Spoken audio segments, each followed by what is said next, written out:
मसाइल में नमाज के मतलब सवाल हुआ, किसकी नमाज ठीक है और किसकी नहीं ठीक।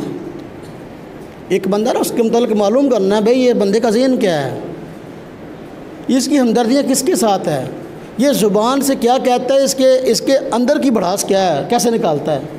अब नमाज के मतलब पूछा कि किसकी नमाज ठीक है। अगर ये कहता है मैं अहले सुन्नत हूँ, तो अगर ये अहले सुन्नत होता तो कहता है अहले सुन्नत वल जमात की नमाज ठीक है। अहले सुन्नत जमात अहनाफ की, हम सब इमाम अबू हनीफा को मानने वाले हैं, इमाम अबू हनीफा की तकलीद करते हैं, हनफी कहते हैं। अगर ये अहले सुन्नत होता तो कहता क्या है कि अहले सुन्नत अहनाफ की नमाज ठीक है। अच्छा है, इससे पूछा है, कहता नहीं शियों की नमाज परफेक्ट है, शियों की नमाज ठीक है और इनकी नमाज हनफियों की जो है लुल्ली लंगड़ी है। क्या कहता है, क्या कहता है अहले हदीसों की नमाज ठीक है, शियों की नमाज ठीक है, लेकिन इनकी जो है हमारी, कहता है हमारी नमाज लुल्ली लंगड़ी है।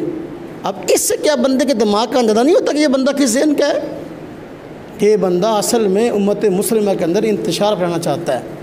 और वो ताकतें जो हमारे मुल्क के पाकिस्तान के अंदर फ़िरका वारियत चाहती हैं और अवाम में इंतशार इख्तलाफ चाहती हैं, वो ऐसे बंदों को सपोर्ट करती हैं।